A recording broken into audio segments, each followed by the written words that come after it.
السلام عليكم. جنوب إفريقيا وناميبيا تخططان لإنعاش أملهما بالكان للمرور حتى في المرتبة الثالثة. علاه كاين كوت ديفوار، كاين وين شنا مع المغرب كيفاش المقابلة على ذيك. يسعى المنتخب جنوب إفريقيا وناميبيا للتماسك بأملهما في التأهل للدور الثاني بالبطولة كأس إفريقيا لكرة القدم المقامة حاليا بمصر، عندما حتى التروازيام ماتش مازال تروازيام ماتش مازال، خاطر على كل فريق ما يمشي في راسه باش يتإليمينا، ولا كل فريق يحوس باش يفوز، يحوس باش التعادل، يحوس. خاصنا كيفاش الشوط الاول كان قوي، الشوط الاول كان من كما نقولوا حنايا كان متكافئ، وين جنوب افريقيا تلقات صعوبات من ناميبيا. شفنا كيفاش جنوب افريقيا كان عنده فرص ضائعه، فانيك جنوب افريقيا اللي كان عنده فرص ضائعه.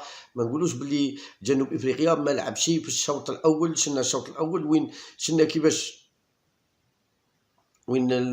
المقابلة الأولى وين عجز المنتخبان عن تحقيق الفوز في مستهل مباراتهما بالمجموعة عقب هزيمتهما في الجولة الأولى، حيث خسر المنتخب الناميبي ب1-0 في أول مقابلة في الجولة الأولى، التي شهدت خسارة المنتخب جنوب إفريقيا كذلك في الجولة الأولى.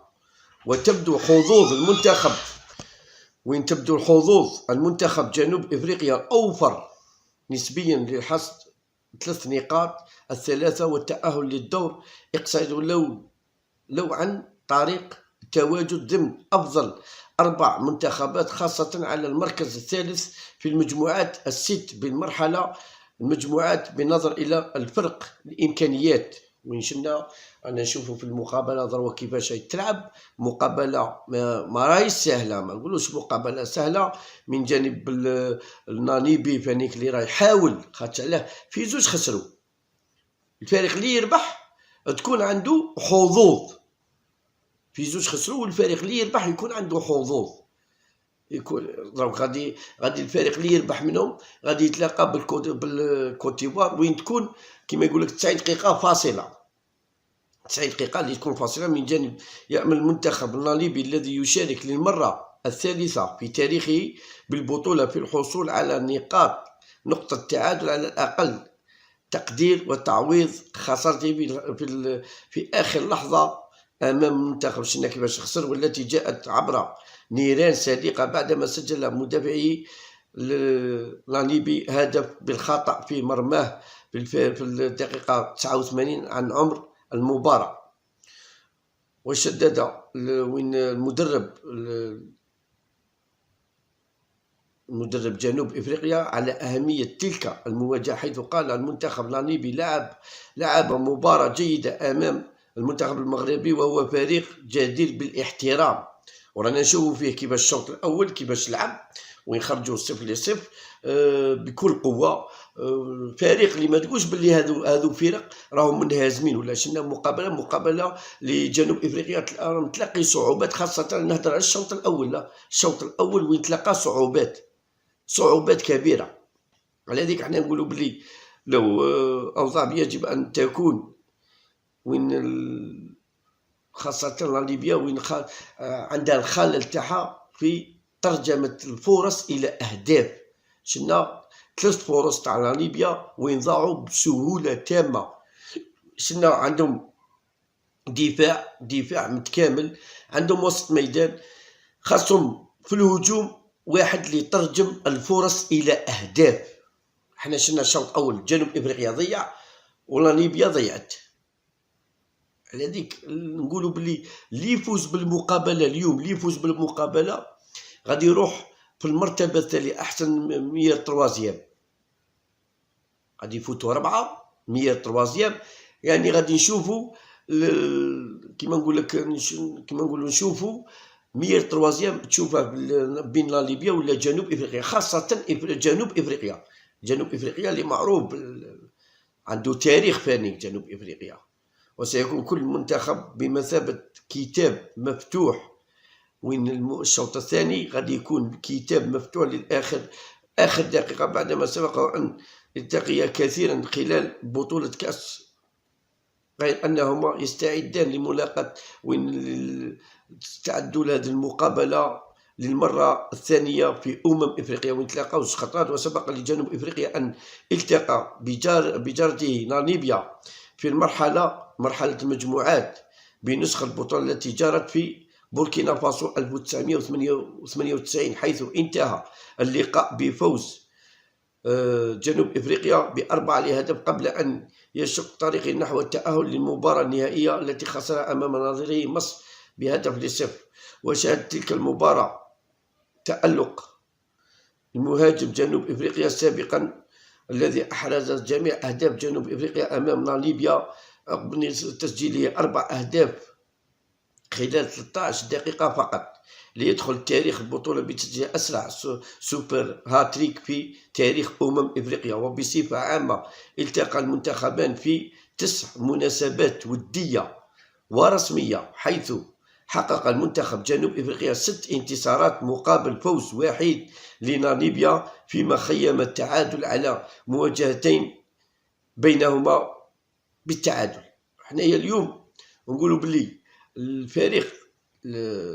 الفريق ناميبيا اللي يسعى يحوس باش نقولوا باش يفوز على كما يقول لك ماتش نيل، ولا على الاقل يشد جنوب افريقيا. فريق ما يتسامح، الفرق هذو اللي غادي ما يتسامحوش بعضهم بعض، ما يخليش لازم ما يبينش باللي خسر جا من اجل النزهه، لازم ما يبينش باللي جا من اجل النزهه. هذيك نشوفوا بلي هذو الفرق اللي يلعبوا لاخر دقيقه، وين جنوب افريقيا تبحث عن الفوز باي طريقه، قد تعلم بان كاين مرتبه ثالث احسن كما نقولوا حنايا مير تروازيام. ونشوفوا كيفاش جنوب افريقيا وين نقولوا باللي راهم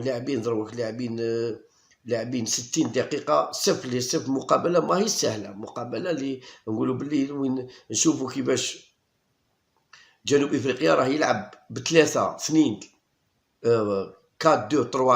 يلعب 4-2-3-1 بخطة، وين شلنا فانيك ناميبيا اللي تلعب بخطة تقليدية وهي 4-4-2. وين شلنا كيفاش نشوفوا صناعة الأهداف ضائعة، صناعة الأهداف ضائعة. وين شلنا كيفاش وين نسبة الاستحواذ اللي راهي متكافئة، حتى راهم لاعبين 63 دقيقة، وين راهي اللعب راه متكافئ، ما نقولوا بلي فرصة، وراهي الحرب كلام في وسط الميدان. وين ناميبيا اللي شفناها كيفاش لعبت امام المنتخب المغربي، كيفاش قدمت مقابلة في المستوى العالي امام فريق فانيك مرشح، وين راهي اليوم راهي تلعب امام جنوب افريقيا كما نقولوا حنا قلة الخبرة فقط، قلة الخبرة، انهزام ولا تعادل، قلة الخبرة. خاصة اليوم راهي تلعب امام جنوب افريقيا، وين جنوب افريقيا متلقي صعوبات كبيرة، في هذه المقابلة. شفنا ناميبيا وين يحوسوا على فوز، كما نقولوا حنايا يحوسوا على لعاب اللي يترجم لهم الاهداف. شفنا كيفاش الشوط الاول وين ضيعوا اهداف كثيرة، اهداف لما كون كان رقم 9 حقيقي تشوف كيفاش المقابله تكون التغيير تاعها يكون. شفنا كيفاش نقولوا باللي كيفاش راني نشوفوا دروك، شوف كيفاش ناميبيا دروك كيفاش ضيعت هدف في الدقيقه 62 في الدقيقه 62 كيفاش ضيعت هدف محقق، هدف اللي نورمالمون ما يضيعش. تشوف كيفاش جنوب افريقيا عندهم وسط ميدان اللي راهم يعانوا في وسط الميدان، ما شفناش وسط الميدان تاعهم قوي. وين شفنا ناميبيا اللي راهي مسيطره في وسط الميدان، خاطر على كي تشوف انتقال الكره من ناميبيا من الدفاع تاع ناميبيا للهجوم، تعرف باللي راهم مسيطرين في وسط الميدان. وشفنا كيفاش كاين نقائص من طرف الفريق المنتخب تاع جنوب افريقيا. هذه هي حنايا بعد المقابله ان شاء الله. هذا الشوط الاول ونصف الشوط الثاني اللي تكلمنا عليه. بعد الشوط الثاني ان شاء الله بربي نتلاقاو. صحيح.